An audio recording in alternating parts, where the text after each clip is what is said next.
Para mim aqui no grupo não é problema, o meu problema é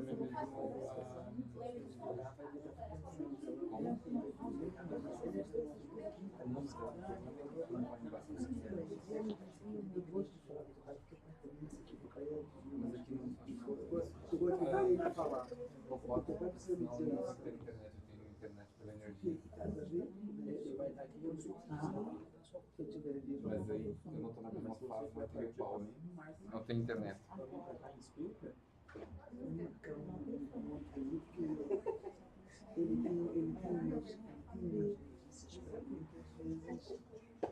Pri, quando quiseres começar, eu estou em condições. Eu não esqueço nunca mais. Não é mal.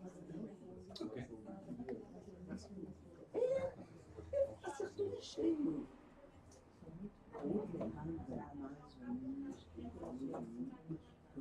Que traumatiza. Só depende de mim tirar essa ideia da cabeça. Que não seria nunca no pau do Deus do céu. Poderia me dizer que eu não fazia. Mas depois eu fui percebendo que a falta de disciplina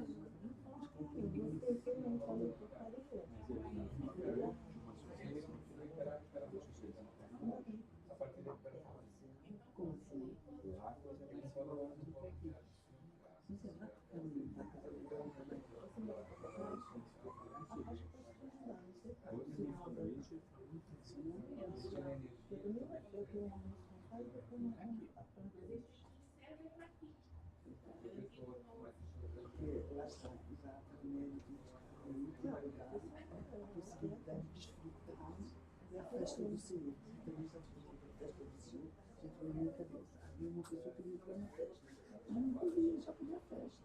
O pessoal que tinha que trabalhar todo dia dali, estava na festa. Não era quem chegou de fora, entendeu? Eu acho que está envolvido, não é? Comprometido. Nesse sentido, que eu ia conseguir.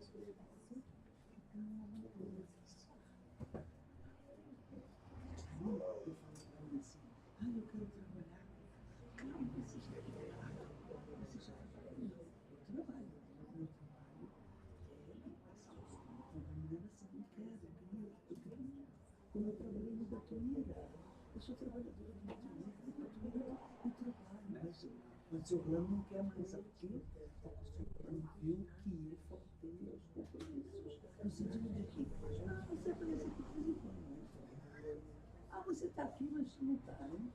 Por causa da Estou levantando o pescoço. eu não fico. Eu vou para a praia. Dá uma areia, sim. Eu vou virar assim. Posso ter? Eu acho grandes coisas. Oda. E eu, quando cheguei lá, cheguei muito mais. Portanto, Aqui, ó. Tem que levantar o pescoço. Não sei. Eu estou tentando aqui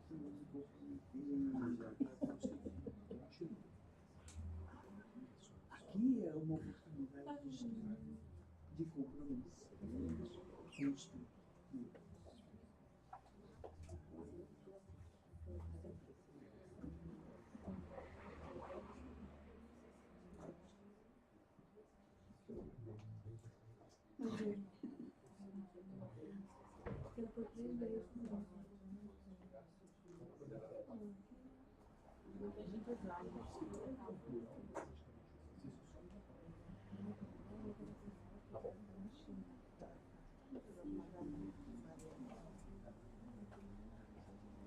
Não tem isso aqui.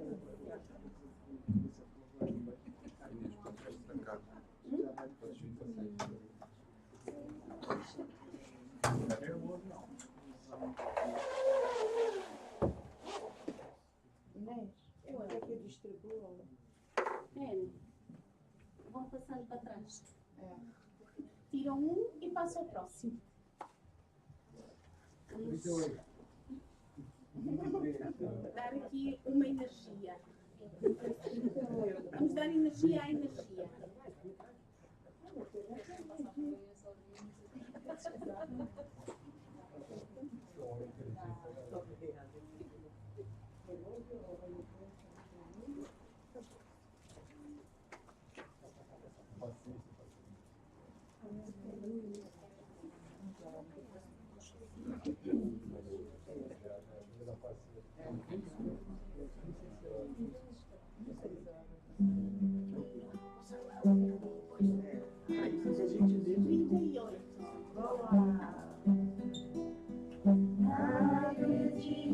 estou aqui, ao teu lado e vou te ouvir.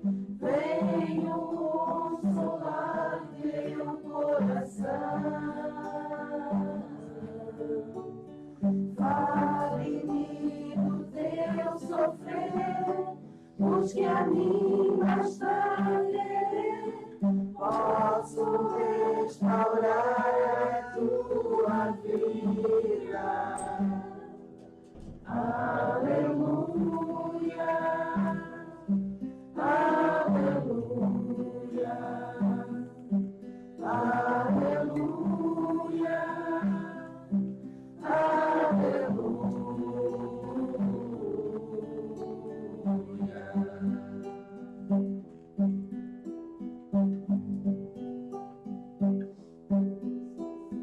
homens fracos creiam em mim, toda dor há de ter fim. Sou de Deus e trago a luz ao mundo. Todo pranto há de secar, a esperança vai brotar. Sinta minha presença em tua vida. Aleluia, aleluia, aleluia,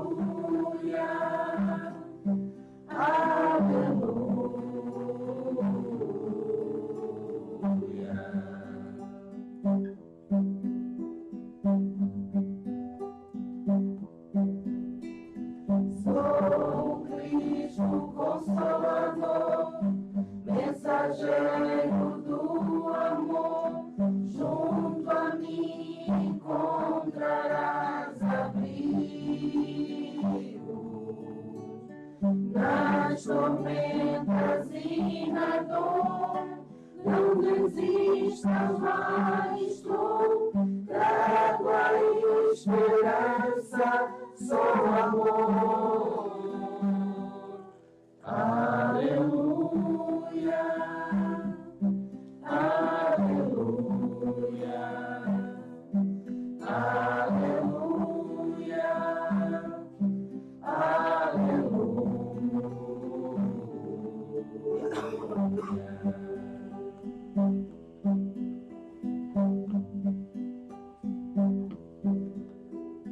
todos num só coração, as nações dando as mãos, somos todos filhos do Senhor. Sai o ódio, entra o amor, vai a guerra, nasce a flor, então cantaremos aleluia, aleluia, aleluia, aleluia, aleluia.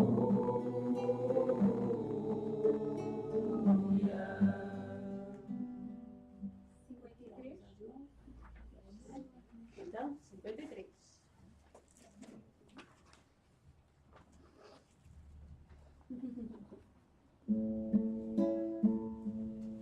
Quando tudo parecer acabado e sem força já não dá pra caminhar, a tristeza e a solidão são companhias. Mesmo assim, você precisa acreditar.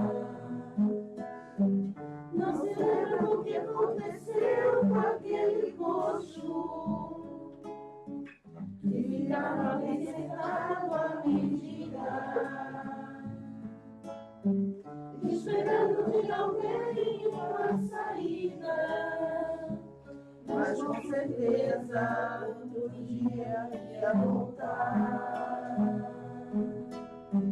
Pedro e João iam pro templo e a avistava aquele homem a pedir. Disse Pedro: não tenho ouro nem prata, mas o que tenho te dou aqui. Levanta, em nome de Jesus, levanta.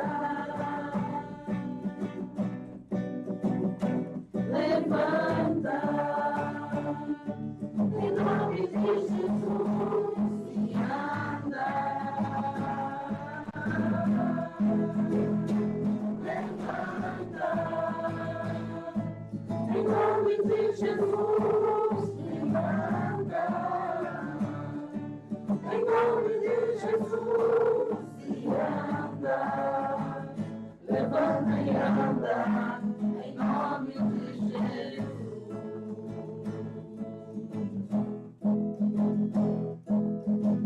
Pedro e João iam pro templo e avistaram aquele homem a pedir. Disse Pedro: não tenho ouro nem prata, mas o que tenho te dou aqui. Levanta, em nome de Jesus, levanta. Levanta,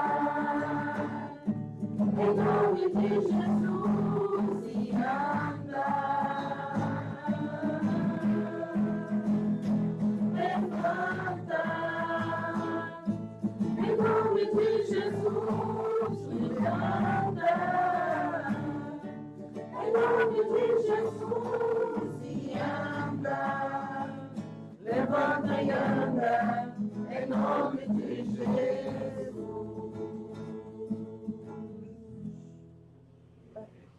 23 e 28. 23 e 28. E com isso devemos encerrar o tempo das músicas. A 28 é linda, maravilhosa. Não, eu queria pedir ao Pai Nosso. Eu estava no de perguntando. Em oração.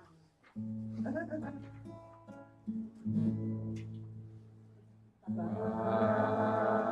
nosso que estás no céu, santificado seja o teu nome. Venha a nós o vosso reino e seja feita a vossa vontade. Pai, meu Pai do céu, meu Pai do céu, eu quase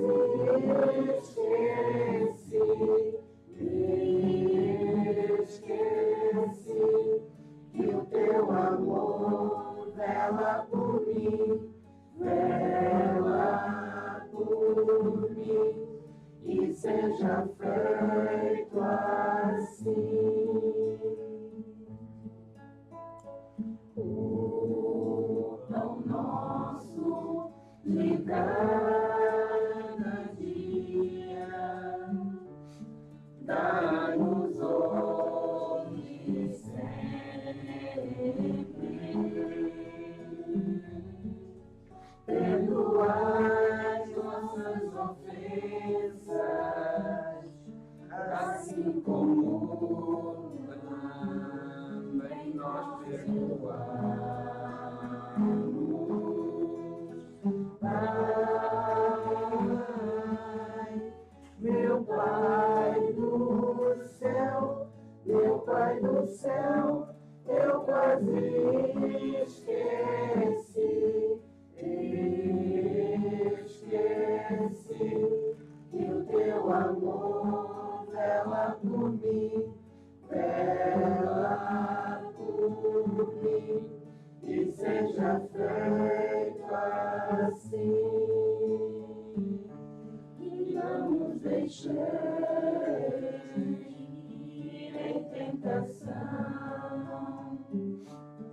mas livrai-nos de todo o mal.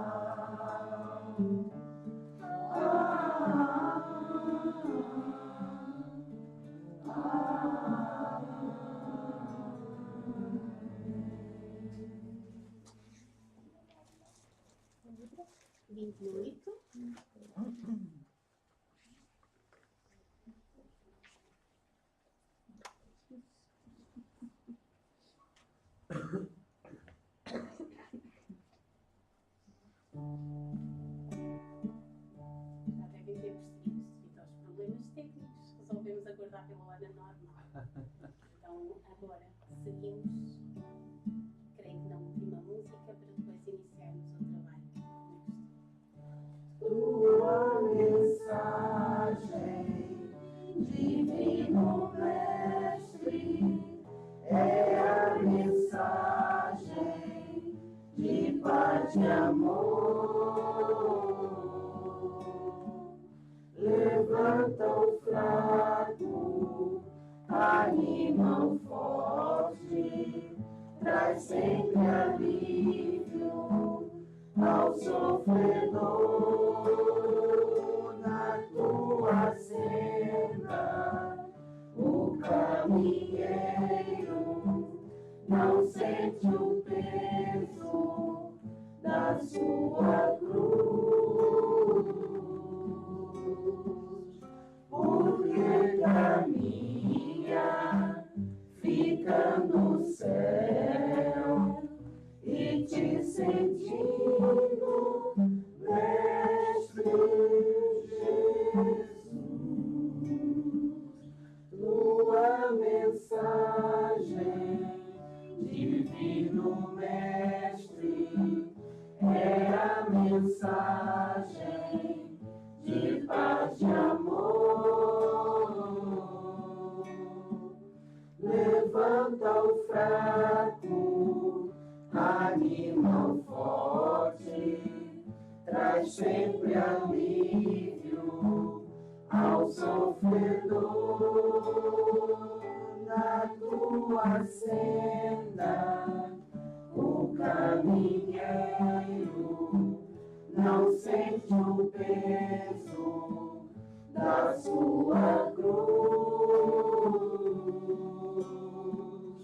porque caminha, fica no céu e te sentindo, Mestre Jesus.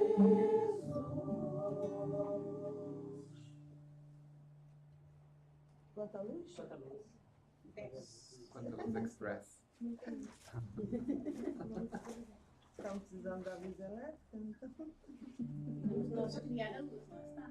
Já viram que desde que nós começamos a cantar a Sim, música, está. deve ter qualquer coisa a ver. Claro, né? Para brincar assim. Estão aqui conosco. Este ambiente descendo sobre nós, vibrando em nossa mente. Quanta luz, quando assim em prece, minha alma cresce aos olhos de Jesus. Quanta luz, quando em oração a voz do Mestre fala ao nosso coração.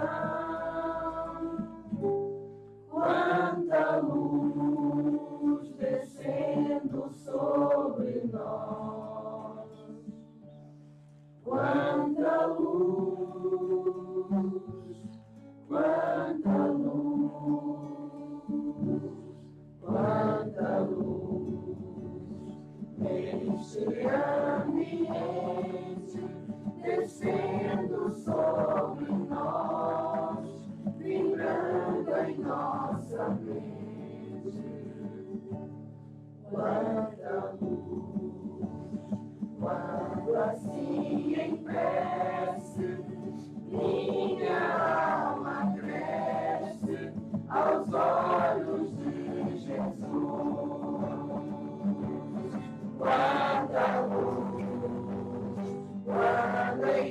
coração, a voz do Mestre fala ao nosso coração. Quanta luz descendo sobre nós, quanta luz, quanta luz.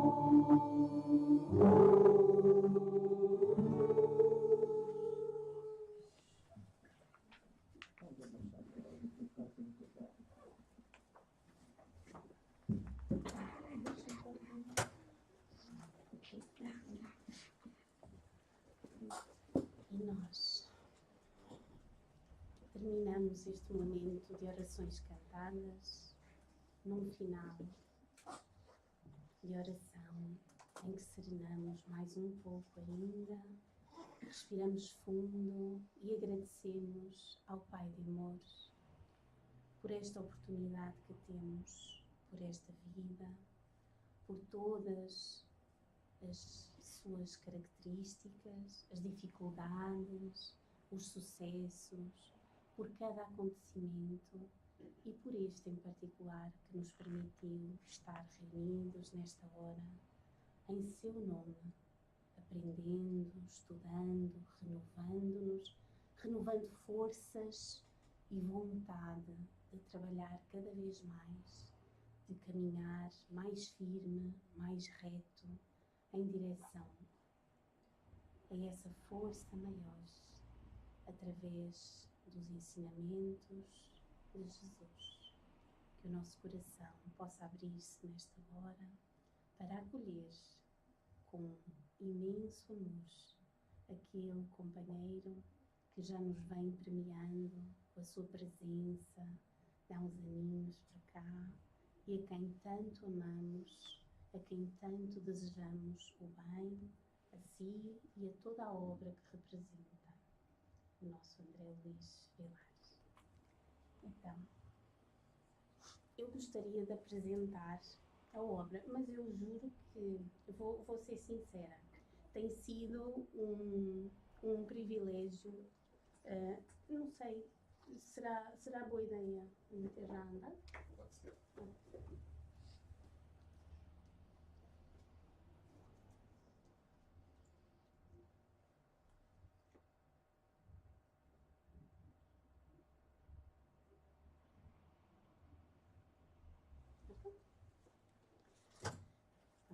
Como dizia ainda agora, muito boa noite.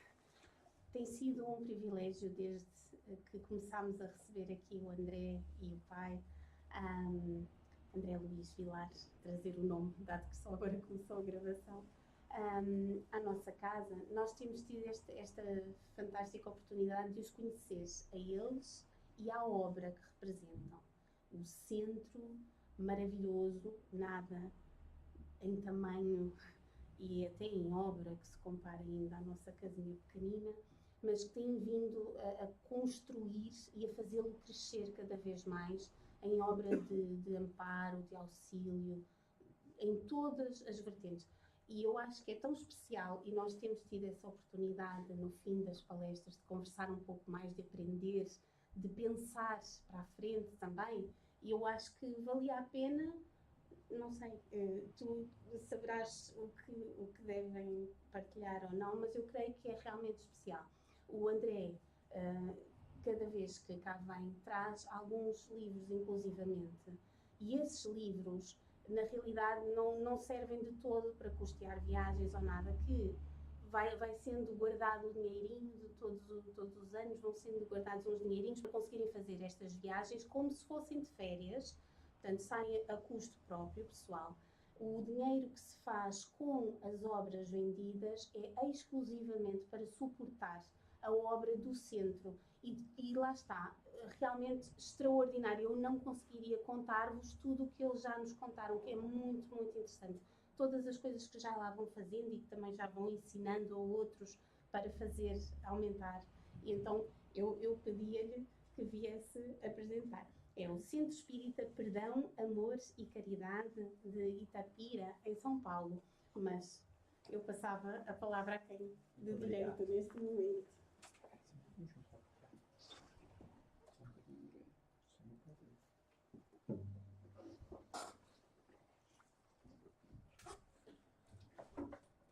Boa noite a todos. As atividades nós vamos deixar para falar no final, junto com as obras que trouxemos conosco. Que Jesus nos ampare, que Jesus nos ilumine, que Jesus nos fortaleça em mais esta oportunidade que estamos tendo.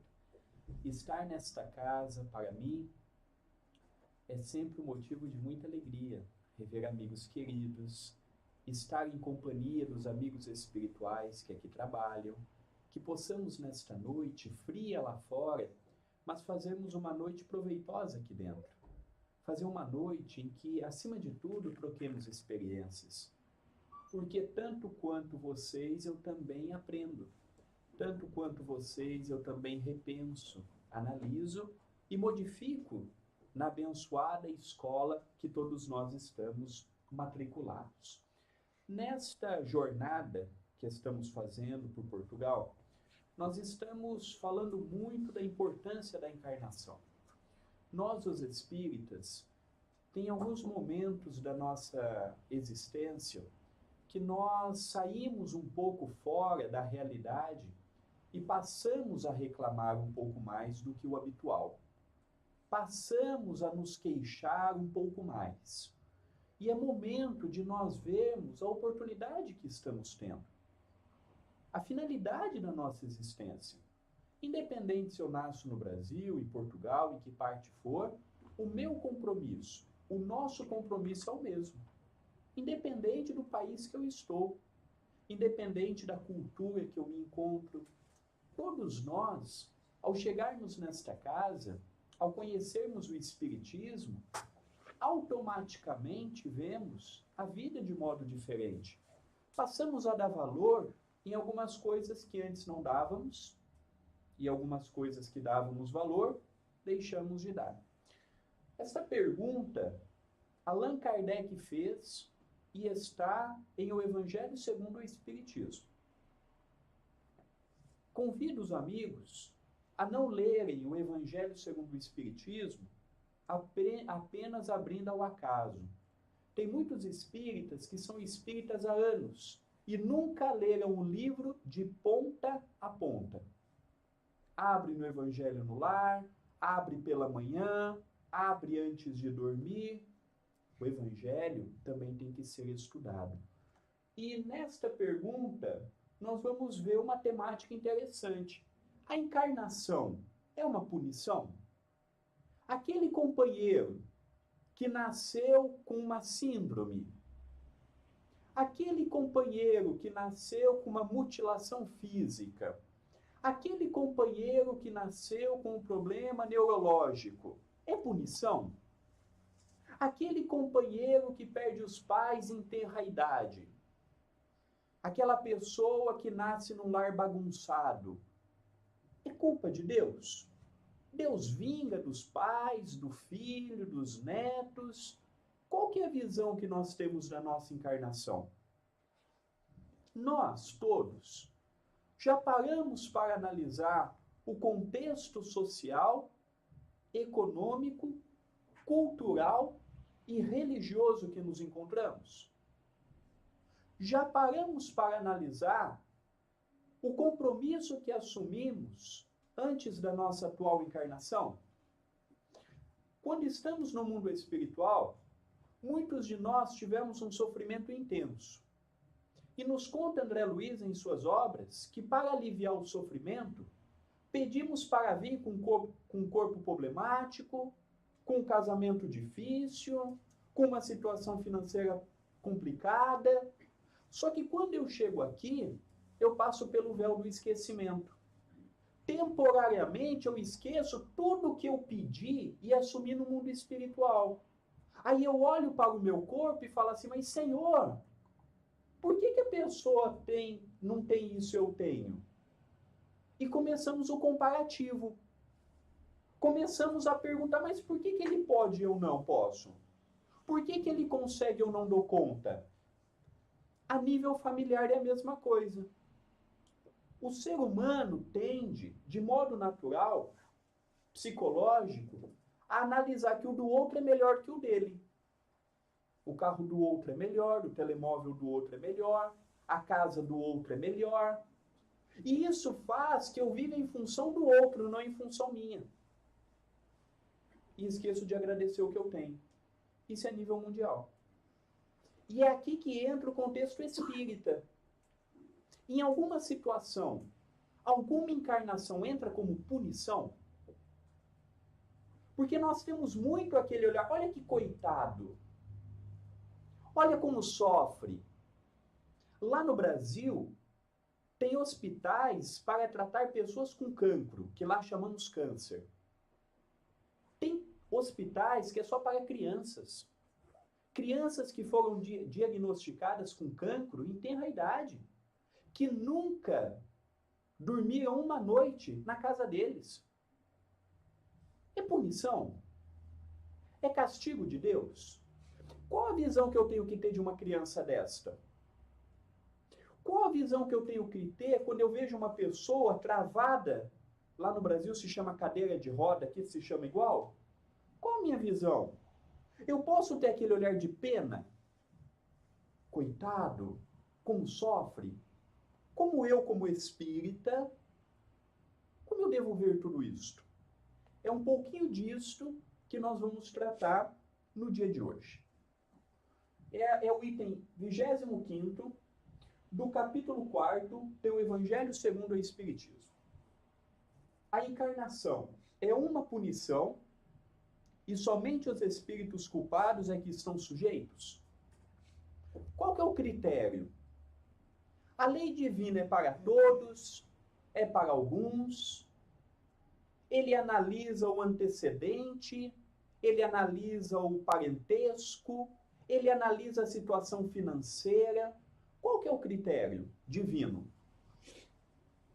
Como é que funciona a logística divina para que a lei de ação e reação, causa e efeito, vigore num mundo tão imperfeito quanto o planeta nos moldes de expiações e de provas?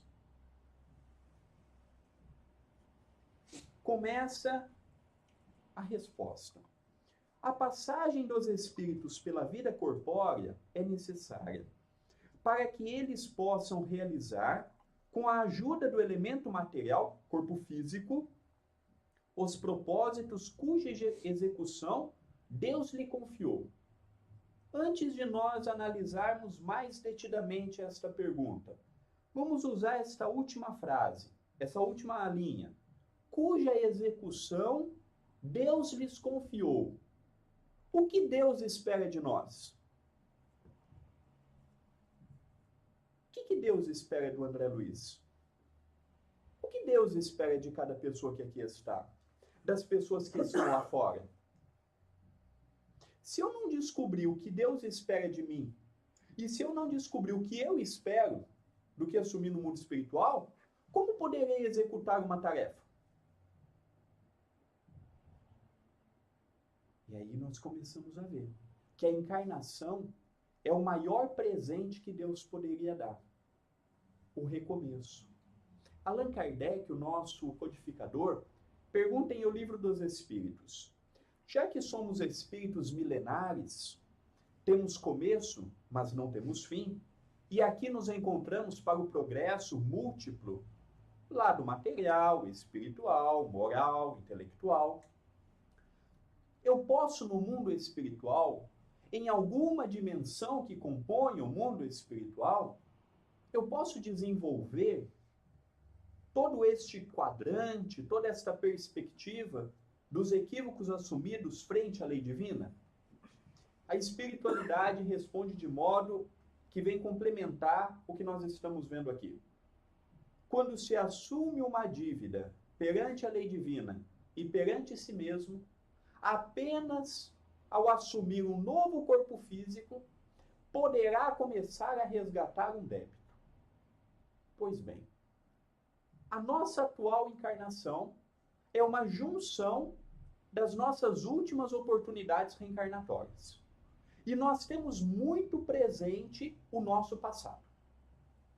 A tal das ideias inatas, pensamentos, vontades. Nós somos espíritos antigos.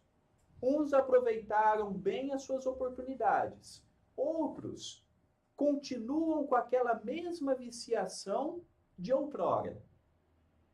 Allan Kardec pergunta ao Espírito da Verdade: o espírita tem algum opositor? Os espíritos dizem tem, e um opositor ferrenho, o materialismo. O materialismo e o lado espiritual, eles têm grandes divergências. E que quando eu estou encarnado, eu preciso escolher. Jesus nos pergunta: a quem queres servir? Não tem como você ter tudo na vida. Jesus pergunta: quer dar ao Senhor a cota dele ou quer dar a Mamon? Mamon não é a representatividade de um espírito inferior. Mamon é a representatividade do materialismo. Não é errado eu trabalhar, eu ter o que o mundo pode me dar. O problema é eu me tornar refém do mundo. E vem o apego, o sentimento de posse. É meu, é minha. E hoje nós estamos aprendendo que a vida, ela é muito relativa. O tempo e o espaço é muito relativo. Hoje aqui estou, estarei amanhã? Aqui estou, de posse do meu corpo físico. Diga-se de passagem, o meu corpo físico é um empréstimo. A partir do momento que não tiver mais vitalidade, como dizia Jesus, do pó viestes, para o pó retornarás. Hoje estou animando ele. Mesmo jovem, quantas pessoas não desencarnam do dia para a noite? Uns por excesso, outros porque chegou o momento. É igual no passaporte. Tem a data da emissão e a data do vencimento. Até quando nós estaremos encarnados na atual oportunidade reencarnatória? E aqui nós passamos a ver que a passagem do espírito pela Terra é de fundamental importância. E nós temos diariamente, semanalmente, mensalmente, recado dos bons espíritos nos alertando: André, cuidado com isso.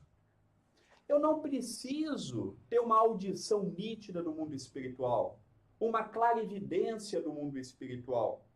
Quantas pessoas não vêm na nossa vida alertando-nos, amando dos bons espíritos? Quantas pessoas não surgem do nada na nossa encarnação e nos convida a repensar? Mas eu tenho livre-arbítrio. Eu tenho livre-arbítrio. Eu posso escolher. O que eu quero para mim? O que nós queremos? Qual a forma que eu quero chegar no mundo espiritual? Como um vitorioso? Se eu quero chegar no mundo espiritual como um vitorioso e ir para uma colônia espiritual como a de nosso lar, tem que se pagar um preço por ela. E o preço não é em reais, em dólar, em euro. Não. O preço é ação. No mundo espiritual, não vão me perguntar: você era brasileiro? Você era português? Não. Eles não vão me perguntar: você era espírita? Você era católico? Você era ateu? Eu serei ajudado pelo tanto que eu ajudar meu próximo. A medida da ajuda que terei do plano espiritual é a ajuda que eu ajudo o meu semelhante. Esse tipo de conversa para o materialista é inútil, porque ele vê apenas cifras financeiras. O que ele pode ganhar? Tempo é dinheiro, então dinheiro é precioso. Esse é o cálculo do materialista. Em vidas anteriores, a nossa cabeça funcionava assim. Tenho que ganhar, ganhar. Mas espera, eu junto. Passo a ter tudo que eu sonhei em ter. Mas e aquele vazio? E aquela situação que me convida, e agora? Conquistei o mundo, mas não conquistei a paz. Conquistei o carro, conquistei a casa, conquistei a família, conquistei tudo o que um homem e uma mulher sonham. Mas eu olho para o lado e sinto um vazio. Porque amor não se compra em farmácia. Amor não se compra em supermercado, em shopping. E de repente, me vejo com toda uma situação material confortável, mas olho para dentro de mim e falo, e agora, André? Agora não tem saúde? Os familiares já desencarnaram? Como que vai ser? Então a visão que o espírita tem que ter, não existe sobre a terra ninguém que merece da nossa parte aquele sentimento de dó, que é diferente de compaixão.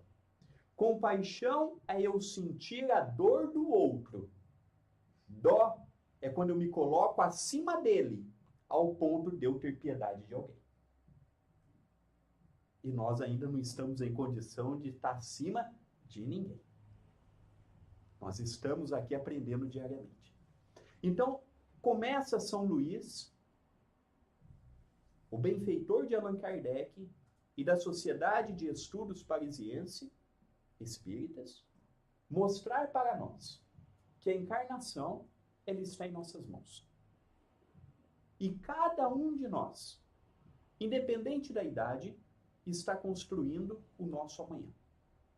Creio que quando lemos um livro como Nosso Lar, nenhum de nós quer ficar fora de lá estar. Mas creio também que André Luiz deixou muito bem claro os pré-requisitos para lá estarmos. E nesta análise entra Deus. Deus confia em nós. Nós confiamos nele? Deus confia em nós. Nos deu a oportunidade. Nos deu a vida. Nos deu tudo que nós possuímos. Porque tem muitas pessoas que dizem assim, pelo meu esforço eu conquistei. É verdade. Mas se Deus não quisesse que você conquistasse, você poderia ser a pessoa mais inteligente do mundo. Você não conquistaria. Tudo que nós temos oportunidade de conquistar é porque Deus permitiu. Ele permitiu que uma porta fosse aberta. E o que eu faço com essa porta aberta é por minha conta. Continua a resposta do Espírito amigo. Deus, sendo soberanamente justo. Eu considero Deus justo? Certa feita, uma companheira do centro em Itapira nos perguntou assim, André, no final de um estudo, para você, qual a maior contribuição que o Espiritismo deu? Eu disse, não sou a melhor pessoa para dizer isto, que o Espiritismo é uma doutrina muito aprofundada e o meu conhecimento é muito superficial. Mas, para mim, nesta análise superficial do Espiritismo que eu faço pelo meu grau evolutivo, para mim a maior contribuição que o Espiritismo deu e vem dando é nos aproximar de Deus, o nosso Pai. Trazemos muito nitidamente aquele Deus do Velho Testamento. Não sei se os amigos já leram o Velho Testamento. O Deus que vinga, o Deus que pune, o Deus que castiga, o Deus que maltrata. O Deus, para nós os espíritas, é o Deus justo. O que significa a palavra justo? Trata todos com o mesmo peso e com a mesma medida. Eu não consigo fazer isso na minha vida. Para quem eu tenho amizade, afinidade, eu dou a minha existência pela pessoa. Mas quando eu não tenho amizade, a pessoa pode estar passando fome, que eu sou indiferente. Esse sou eu. A minha medida de justiça está muito longe de ser a medida de justiça correta. E a justiça é tão importante que no capítulo 17 do Evangelho segundo o Espiritismo, sede perfeitos, no item 4º, o homem de bem, nós vamos ver quando Allan Kardec coloca: o verdadeiro homem de bem é aquele que pratica a lei de justiça, de amor e de caridade. Para Kardec, como ponto principal de um homem de bem, não é amar e não é praticar caridade, é ser justo. Porque se eu não for justo, eu só vou amar os meus. Se eu não for justo, só praticarei a caridade por aqueles que eu gosto.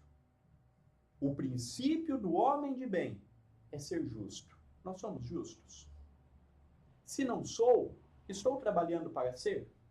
Porque de eu não ser, creio que nenhum de nós somos, mas nós estamos trabalhando para nos tornarmos um homem justo, uma mulher justa, termos uma família ajustada? Deus, sendo soberanamente justo, deve aquinhoar equitativamente a todos os seus filhos, tratar todos por igual. E por isso que ele concede a todos os mesmos pontos de partida. No Livro dos Espíritos, Allan Kardec questiona: como se dá o surgimento de um espírito? Resposta: todos tiveram o mesmo ponto de partida, o da simplicidade e o da ignorância.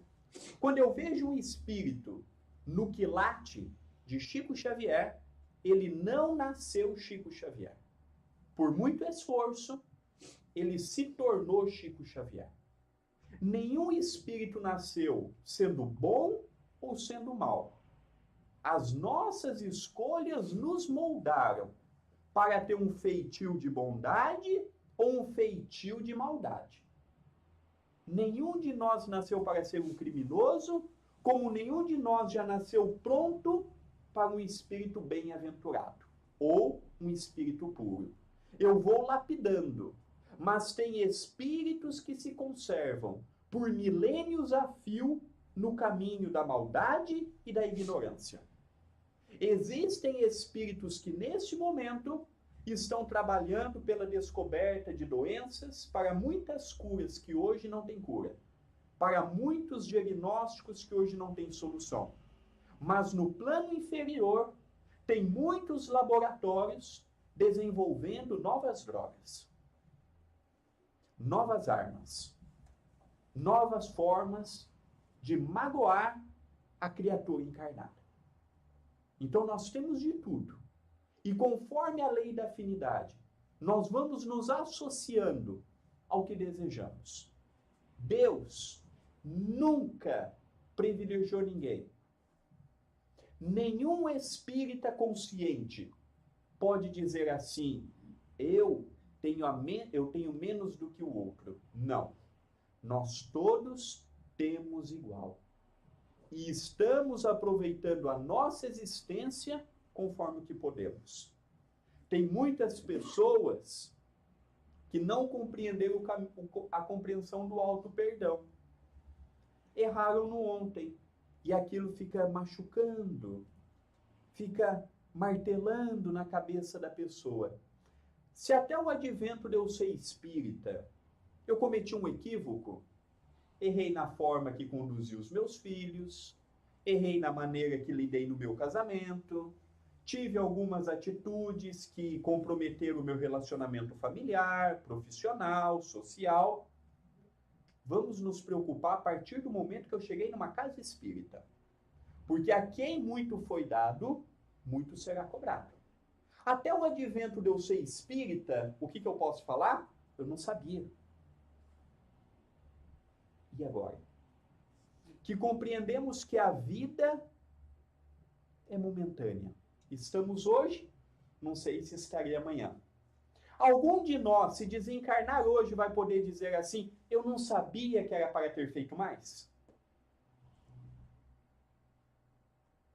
Se nós formos chamados à verdadeira pátria, porque aqui não é a verdadeira vida, aqui é temporário. A nossa verdadeira pátria, a verdadeira existência do espírito é no mundo espiritual.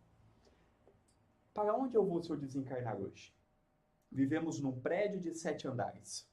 Estou no 3º, crosta. Para onde eu vou? E muito vai interferir o grau de apego que eu tenho à família, aos bens que Deus me confiou, ao corpo. Tudo isso vai interferir. Por isso que é de fundamental importância termos aquela visão: isto é meu momentâneo, mas o dia que Deus me chamar, um outro será dono daquilo. Eu sofrerei menos. No trabalho de desobsessão, eu, na condição de um dialogador, estou cansado de conversar com entidades espirituais que estão, de modo inconsciente, obsediando seus familiares que tanto ama, porque não sabe que desencarnou.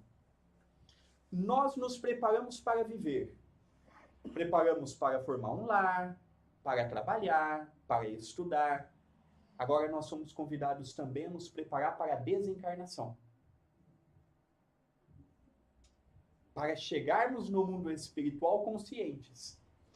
Até pouco tempo atrás, encarnávamos e desencarnávamos sem saber se estávamos lá ou aqui.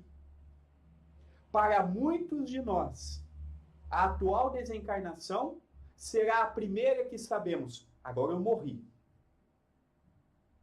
O corpo morreu, desencarnou.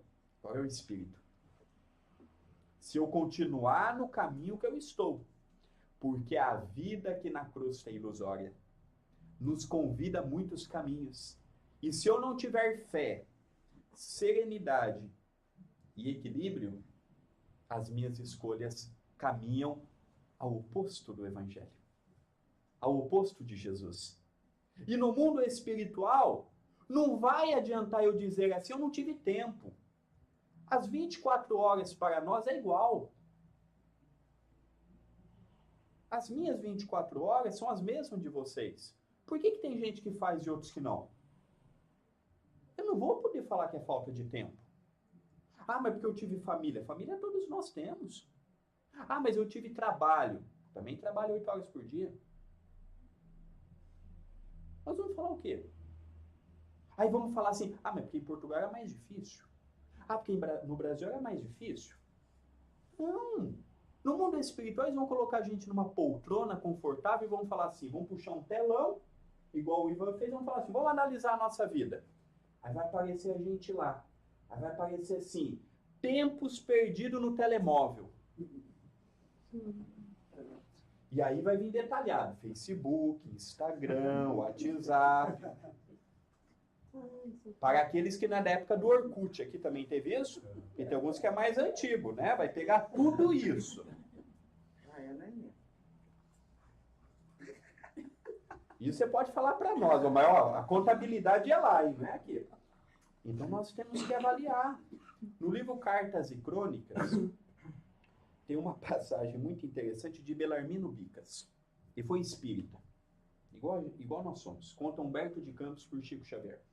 E Belarmino Bicas, durante 20 anos foi espírita. Os últimos 20 anos da sua existência. E lá foi apresentada uma contabilidade. Aqui teve padeiro já? Aqui, pessoa que faz pão, é a mesma coisa? E lá o padeiro era também quem vendia. Então colocou lá, números de vezes que Belarmino brigou com o padeiro inutilmente. E foi assim descrevendo. Aí no final ele falou para Humberto de Campos, conte o meu caso, porque os espíritas carregam muita azedume no coração. Os espíritas reclamam muito. Fale do meu depoimento. Eu já tenho até medo de ver a minha ficha no mundo espiritual. De 24 horas que eu tive hoje, tirando as horas que eu trabalhei, tirando as horas que eu estive com a família, e tirando aqueles momentos que eu estive destinado ao que eu gosto de fazer também, que eu tenho direito. Quanto tempo não sobraria para fazer alguma coisa de bom? Uma simples prece. Senhor, neste inverno, abençoe muitos velhinhos que não aguentam este frio rígido. Ampare, proteja, dê força. E se por acaso alguém desencarnou, abençoe o regresso dele no plano espiritual e abençoe também os seus familiares que aqui ficaram. Que assim seja. 1 minuto. Nós lembramos de colocar na nossa prece aqueles nossos irmãos que equivocadamente saem da vida pela porta dos fundos, que é o suicídio? Eu critico. Falo, mas Mas eu lembro de falar assim, Senhor, abençoe esse jovem, abençoe este pai de família, esta mãe de família, este avô, esta avó, que escolheu esse caminho por se encontrar endividado, por ter passado por uma crise existencial. Ampare. Sabemos que a repercussão de um suicídio é terrível, mas dê força. Que ele veja uma luz no final do túnel. 1 minuto. Isso é caridade. Isso é caridade. Não vai sair nada do nosso bolso. Que às vezes falou de caridade também, a gente tem um medo de pôr a mão no bolso. Ou aqui em Portugal é diferente. Falou de caridade, a gente já tem aquela preocupação, mas e se eu ficar doente? Ou e amanhã? E se amanhã não chegar?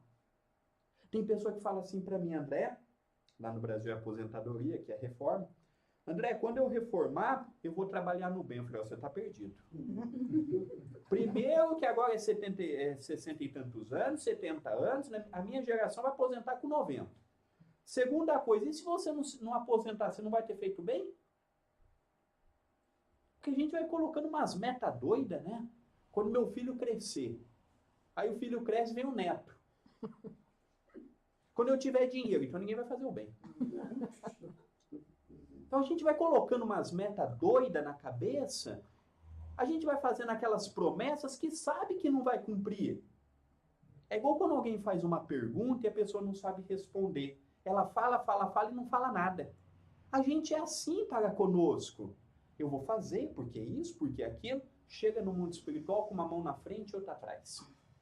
Porque a gente tem o conteúdo, tem o material e se esconde atrás do trabalho, atrás do que tem que ganhar, atrás disso, atrás daquilo. E depois não sabe o porquê que o corpo físico ressente, o porquê que o mundo espiritual alerta. Está aqui. Está tudo aqui explicativo. A obra de Allan Kardec, a obra de Chico Xavier e de outros valorosos companheiros espíritas nos deixam de modo explicativo. Deus trata todos por igual. O que eu vou fazer da minha existência é por minha conta. Pelo meu livre-arbítrio, hoje eu poderia muito bem estar lá fora. Nós poderíamos estar lá fora. Mas eu vou estar aqui. Nós escolhemos estar aqui. Podia estar chovendo, podia estar calor, podia estar frio, podia estar o que quer que seja. Estamos aqui. Uma escolha nossa. É por isso que Ele, Deus, concede a todos o mesmo ponto de partida, a mesma aptidão, as mesmas obrigações a cumprir e a mesma liberdade de ação. Independente do país que eu estou, eu tenho deveres e direitos. Aqui em Portugal também, correto? E perante o cidadão do mundo que nós somos, nós já procuramos compreender quais os nossos direitos e quais os nossos deveres? Então aqui nós temos o imposto disto, o imposto daquilo. É imposto. Eu tenho que pagar. Ou o meu nome vai ter aquele monte de processo judicial, complicando amanhã adquirir uma casa, isto ou aquilo, como acontece no Brasil. Mas e perante o alto? Nós já refletimos nos nossos direitos e nos nossos deveres? Allan Kardec, olha, a pergunta que mais me surpreende no Livro dos Espíritos, de todas, é quando Kardec pergunta: como que fica a pessoa que não faz o bem e não faz o mal? E a resposta me intriga, porque eu falo, poxa, tá complicado. A espiritualidade diz, só de não fazer o bem já está fazendo o mal. Às vezes que eu olho uma pessoa e deixo de perguntar, quer ajuda? Se a pessoa vai querer ajuda ou não, é problema dela. Só de eu deixar de orar por alguém, só de eu deixar de julgar alguém, eu já estou cometendo mal. E isso me intriga.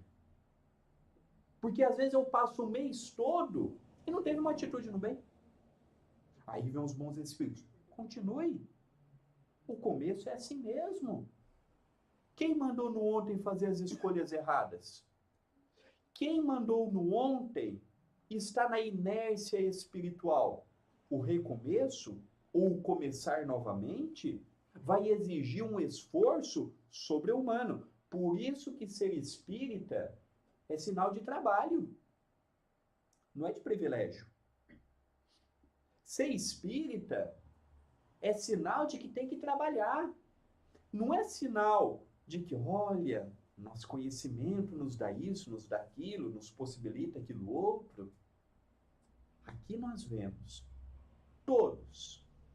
Emmanuel fala no livro Roteiro que são aproximadamente de 30 a 35 bilhões de espíritos que compõem o planeta Terra, entre encarnados e desencarnados. Aqui nós temos espíritos de toda a ordem. Aqui nós temos espíritos com todas as feições, com todos os ideais. Mas eu tenho que estar firme na minha convicção. Muitos de nós abala com o que o outro vai pensar, o que o outro vai dizer. Eu tenho que estar com a minha consciência tranquila, fazendo a parte que me cabe. Porque muitas pessoas vão chegar no mundo espiritual com uma ficha corrida pequena e não vai adiantar falar, mas o meu familiar, o amigo espiritual vai te perguntar, mas você estava mais preocupado com o juízo que o teu familiar ia fazer do que o que Deus ia fazer? Eu não tenho que estar preocupado se o encarnado vai me achar bonito, menos bonito. Ele acha o que ele quiser. Mas o que Deus pensa de mim? O que Deus pensa de nós? O meu familiar não bota comida em casa. O meu familiar não divide a cama comigo. Mas Deus está comigo. O que o meu anjo da guarda pensa de mim? O que os amigos espirituais desta casa pensam de nós? Porque muitas pessoas equivocadamente dizem assim, os benfeitores. Primeiro, benfeitor não é obrigado a ajudar ninguém. Ele ajuda a pessoa que se ajuda.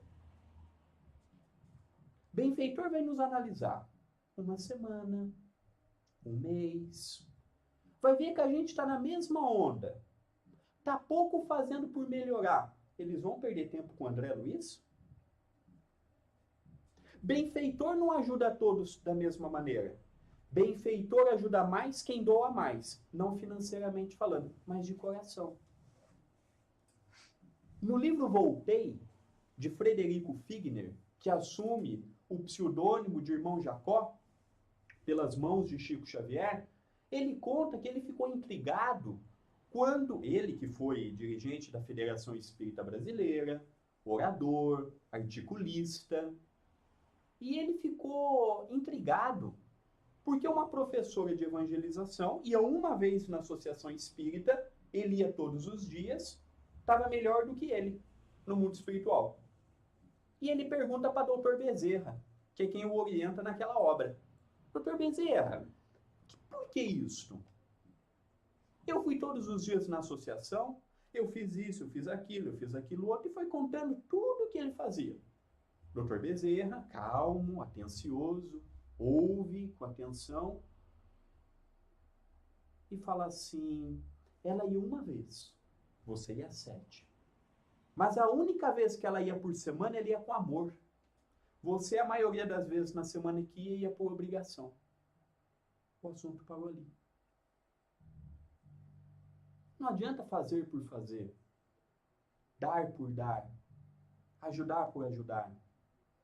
Se eu não tiver com coração, eu vou continuar na estaca zero. E os benfeitores vão ter dificuldade de chegar até nós. Vão ver que a gente também não está nem aí para coisa e vão falar assim, tchau, eu vou pegar quem queira.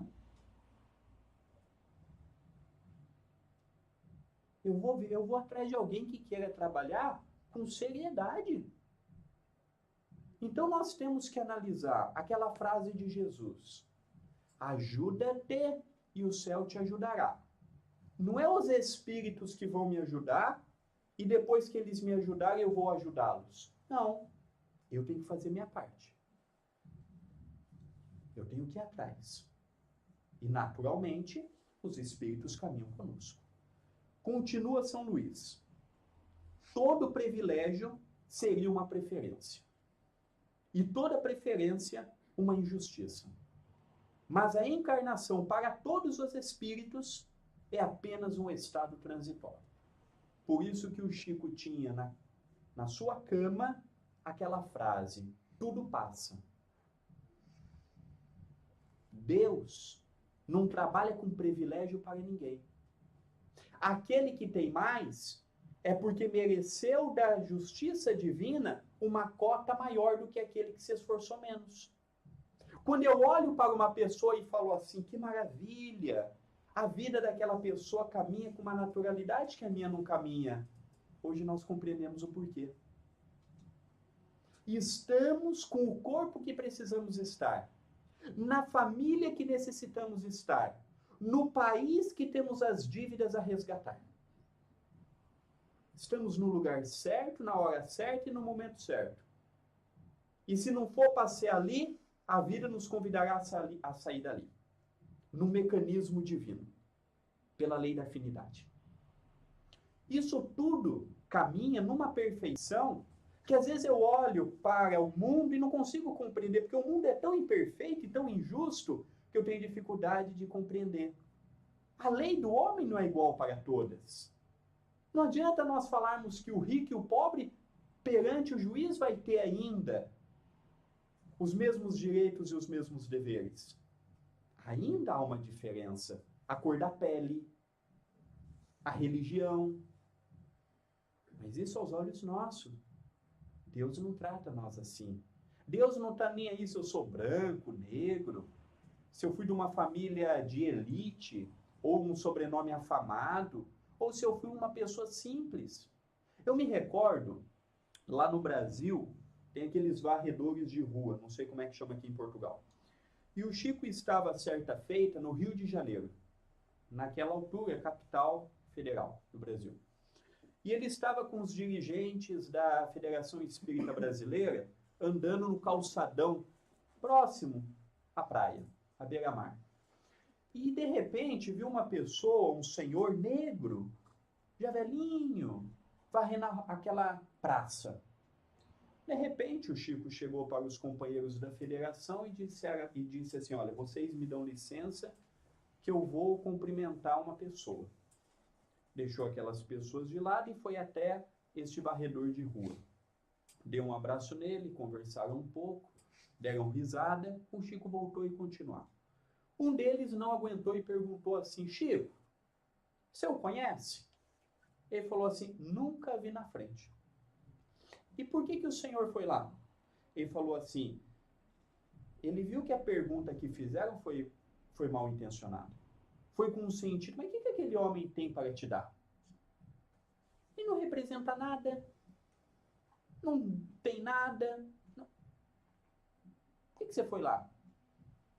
Chico falou assim, sabendo da intenção da pergunta, falou assim, se vocês soubessem quem é aquele companheiro, vocês iriam até ele de joelhos. Ele trabalha cantando e orando, e a prece dele envolve todo este quarteirão. Um homem que lá no Brasil e aqui em Portugal não damos nada por ele, é um coitado, com o seu instrumento de trabalho, vassoura, aqui também tem, varrendo, orando. Envolvia todo aquele quarteirão. Nós sabemos o que é isso? Temos ideia do que é isso? Mas a sociedade ainda vê a roupa que usamos, o carro que temos e o modo que nos portamos. Esquece dos sentimentos. Então, perante Deus, não existe privilégio, não existe injustiça. A encarnação é o maior dom que Ele poderia nos dar. E quando eu olhar para a vida, eu tenho que falar graças a Deus. Porque muitos gostariam de estar no nosso lugar. E se eu desencarnar hoje, eu vou voltar para o final da fila para reencarnar novamente. Nós, os espíritas conscientes, temos que aproveitar ao máximo a nossa oportunidade reencarnatória. Para chegarmos no mundo espiritual sem o peso da culpa do tempo perdido. Porque tem muito espírita chorando do outro lado da vida. Tem muito espírita que sabia de tudo isso e deixou para amanhã. E deixou para amanhã. E a dificuldade bateu na porta do seu coração. Então, para nós, a vida é uma bênção.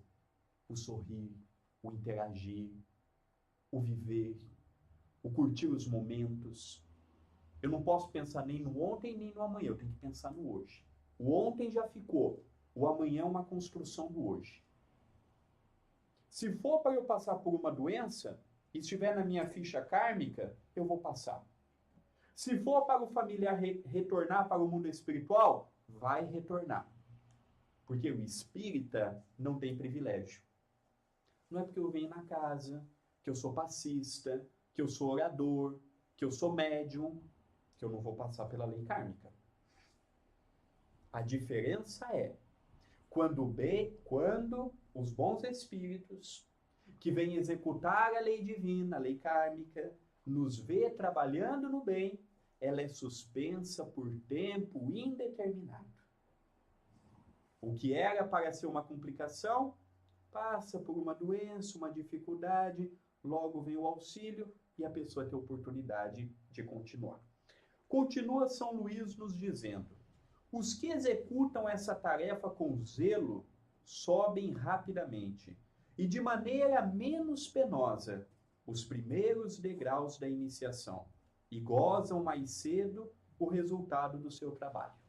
Essa iniciação é íntima e é pessoal, é intransferível. É nós conosco mesmo, com as escolhas que nós fazemos. Todos nós que estamos aqui dentro e os amigos que estão lá fora passarão por isso. Porque não é uma lei espírita, é uma lei divina.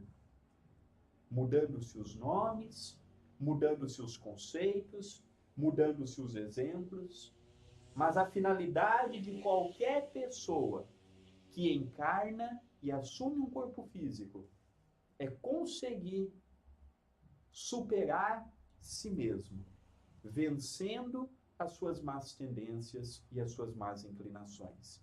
Ao ponto de Allan Kardec nos deixar claro, sob a orientação dos bons espíritos, conhece-se o verdadeiro espírita pela sua transformação moral e pela corrigenda das suas más inclinações. Ele não fala, sejam leitores assíduos, sejam um poço de conhecimento, sejam uma biblioteca ambulante. Não. O verdadeiro espírita é conhecido pela moral ilibada. O conhecimento é consequência.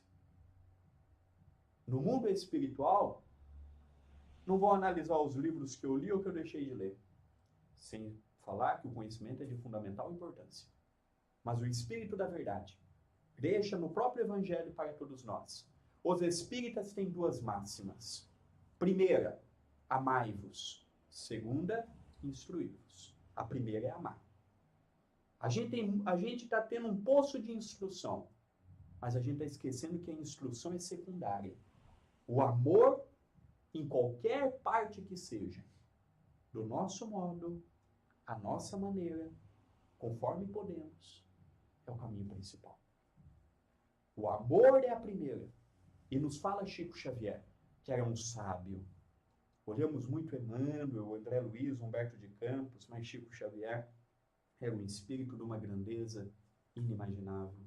E ele disse certa feita, quem conhece pode muito, quem ama pode mais. Quem conhece vai longe, mas se eu não amar, não sairei do lugar. Que possamos levar conosco nesta abençoada noite, fria, chuvosa, mau tempo, mas aquecida pelos benfeitores amigos que aqui estão, de que nesta excursão que fazemos para a crosta planetária, que nós possamos aproveitar um pouco mais o nosso tempo. Que nós possamos valorizar a nossa oportunidade. Que nós possamos não deixar para o amanhã E no mundo espiritual olhar e falar assim, eu poderia ter feito diferente. Eu tenho conversado, ninguém me falou, com espíritas que incorporam numa mesa mediúnica. Muitos chegam aos prantos e dizem assim, eu perdi muito tempo, eu valorizei muito isto, eu valorizei muito aquilo, e hoje estou colhendo os frutos. E quando eu converso com uma entidade dessa, eu fico imaginando, será, André, que não é você amanhã, batendo numa casa espírita, sendo recebido no tratamento para dar uma comunicação, para alertar o outro do que não deveria ser feito? Que possamos sair desta casa, encorajados de que temos um papel. Antes de pensarmos em Deus, em Jesus, nos mentores da casa, nos anjos da guarda, pensarmos em nós. Nós temos um papel frente a nós mesmos. Com todas as dificuldades que nós temos, que nós possamos ter compreendido que nada é por acaso. As dores físicas, as dores morais, os conflitos, as dificuldades, que nós possamos ter compreendido com São Luís de que tudo se faz necessário quando se tem sabedoria. Que Jesus, o nosso amigo inigualável, companheiro de todas as horas, guia e modelo para nós, a humanidade, que Ele nos envolva, nos auxilie e nos dê força para seguirmos sempre adiante no caminho do bem e da corrigenda. Muita paz em nossos corações.